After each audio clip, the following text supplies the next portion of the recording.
Something really bad happens to your brain when you just mindlessly listen to music and you're not intentional with who you're listening to, when you're listening to them, and why you're listening to them. I think we live in a society that has almost completely forgotten what it means to actually be intentional about the things that we're consuming.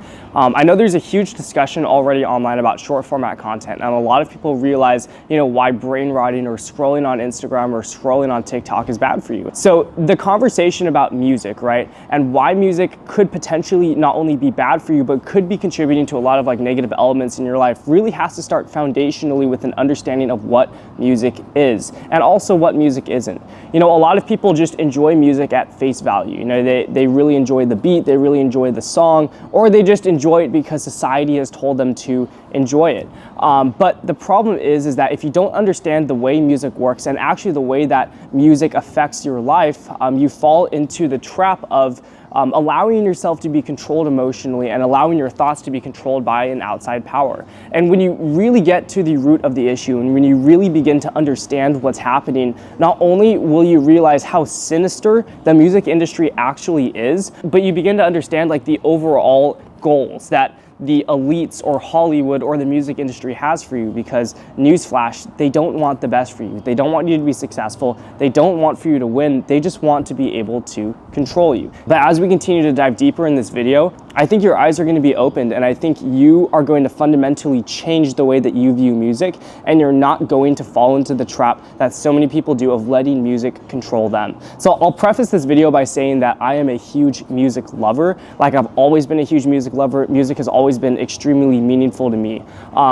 If I had a bad day, right, looking back a couple of years ago, and I wanted to deal with it, there's nothing that I would have preferred to do than just throw on a Deftones song, chill out in my bed, and just help process and deal through the emotions. And that's not necessarily a bad thing. I'm not here to tell you that you can't listen to music whatsoever, but I think we have to understand how addictive music can be. And you may not even realize that you are addicted to listening to music because, again, it's been such a normalized part of society. But let me ask you this, when you get in your car, what's the first thing that you do? For most people, and I know this was true of myself, the first thing that I used to do when I would get in the car is I would throw on a song, I'd throw on some music. Even just a year ago, it was bad enough to the point where it's I couldn't do anything without stimulation. I would be brushing my teeth before I go to bed, and I would have short format videos that I would be using my thumb to scroll through because my hands were wet and it wouldn't work with the phone screen. But for us to understand how this type of behavior, how constant stimulation is damaging to us, and then what we need to do in order to take back control of our lives, we have to really go to the core of what entertainment is. But it actually goes deeper than that. Music and other forms of entertainment aren't just entertainment. If you really understand what they are at their core level, it's emotional programming. Music is an ancient thing. It's existed in almost every civilization in history, and it's still very prevalent to this day. But why music is so uniquely powerful in our lives is because it bypasses our logical processing system. The way songs are put together, the chords, the beat, it speaks directly to our emotions, our memory, and our motivation. This is the reason why you can remember lyrics that you heard from a song 10 years ago, but if you read a book, you can't remember exactly the way that things were worded, even if you just read it yesterday. Music hardwires your identity, so it changes your posture, your identity, and your emotional state on a very deep level. Because of that, you have to understand that music is more than just entertainment, right? Music is a tool, and it can be used as a tool. It's incredibly addictive, number one, and number two, it's incredibly powerful. And with great power comes great responsibility, which is why when we look at the music industry, we have to understand, what is the music industry doing right now? What are all of the pop songs pushing as messages? And how is that impacting our lives and impacting the state of our society? When we look at society, we see depression's on an all-time rise, anxiety's on an all-time rise. The traditional moral values that our country was founded on, right? The values that God put in place, they are eroding and they're decaying at a massive level. And you have to ask yourself, is all the things that are happening in our country, is this all an accident? Is the depression, the suicide rates that are spiking right now, is that an accident? I would argue that it's not. I would argue that what we are being fed on a daily basis through Netflix, through Instagram, through TikTok, and through music are directly contributing to people's emotional states, because emotion invokes action. That's the nature of emotion. If you look at emotion, it's emotion, energy and motion. Your emotions that you feel will dictate the behaviors that you take, right? Which is why people will do crazy things when they're going through a breakup, things they wouldn't normally do, because the emotions are so heavily impacting their mind that they take just very nonsensical actions. And so because of that, in order for us to be in control of our lives, in order for us to live a good life, we have to be in control of the emotions that we're feeling. If you're a highly emotional person and you're just making decisions based off of a whim of an emotion that you feel, it's very hard to make good decisions, and it's very hard to make the correct decisions that will allow you to have the life and live the life that you want to have. When you passively listen to music, right, whether you're listening to a Spotify playlist, whether or not you're just scrolling on Instagram and you get, tons of different audios, tons of different songs, or, you're just listening to the radio, you have to understand that you are effectively giving up the control over your internal emotional state to outside forces, which really just isn't a good position to put yourself in general, right? Period. You don't want to do that. You want to be in control of your own life, and you want to be in control of your emotions. But where it gets even deeper and perhaps more sinister than this is a lot of artists today are creating a cognitive disconnect between the way their music sounds and the lyrics that are actually in that music, right? If you look at a lot of pop songs today and you look at the actual messages that they're pushing, right? A lot of the messages that they're pushing, it contain themes of weakness, lust, escapism, and, depression. And that's not true across the board, of course, but the sad part is that most of the modern mainstream musical culture promotes messages that don't make your life better. Like, why would your life be better if you're constantly thinking about killing people, drugs, gambling, committing crimes, right? About breakups, depression, and anxiety. It's like, if this is what you're listening to, how can you expect that your life isn't gonna reflect that? Like, no, absolutely not. Your life will reflect what you listen to, because you are taking all that in constantly as programming. So, with this understanding, we have to ask, is this intentional? Is the music industry doing this to us on purpose? And, while it's hard to know conclusively, right, whether or not all this is on purpose, I would argue that the state of society and the fact that society is getting weaker is intentional. If you look at the way society has been built, everything is built for comfort. Everything has been built for ease, right? If I want food, I can DoorDash it and I can order it and it's here within 20 minutes. I don't have to do anything. I don't have to work hard, right?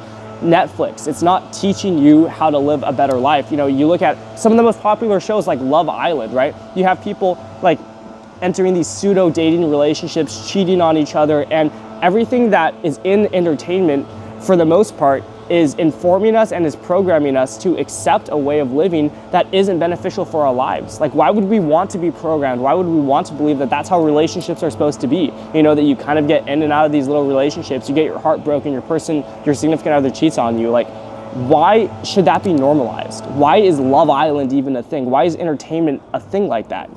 Why are songs filled with so many negative messages? And I would argue that that's because the people that run the world want to make us, I guess, the common folk of the world, weaker, because weaker people are easier to control, right?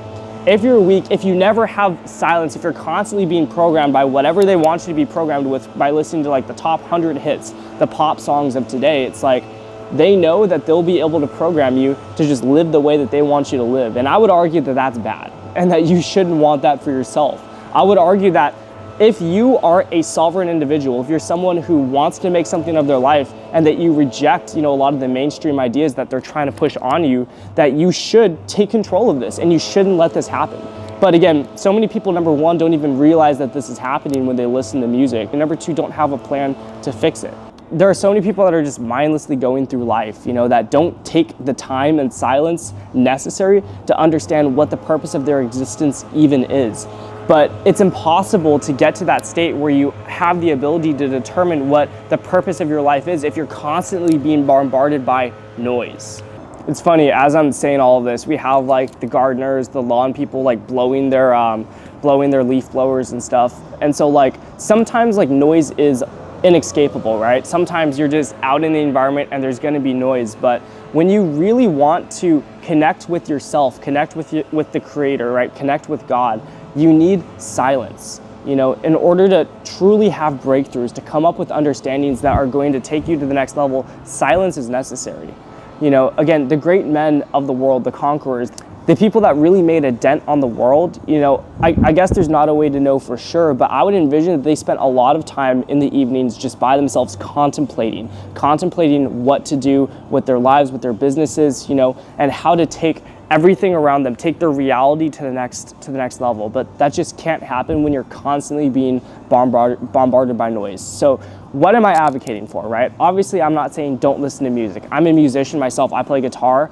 I love music, and music is probably always gonna be a part of my life. But when I understood the way that my emotions were being drained, and when I understood the fact that I just didn't have the clarity of mind when I was constantly being bombarded by noise, what I did was I started to look at everything way more intentionally, right? Before you put a song on Spotify, right? When you get in the car, think about, do I need to listen to music right now? Do I need that noise? If you do, then maybe put it on, right? You know, when I'm in the gym, I always listen to music because I want those driving beats. I want to be able to go hard. I want to be able to lift, you know, significant amounts of weight. But just be intentional with it, you know? Understand what you're doing, why you're doing it, the lyrics of the songs that you're listening to. After you understand this and after you look at what the lyrics of the songs are programming you towards, there's probably a lot of songs that you're just going to decide not to listen to anymore because you don't want to get programmed that way.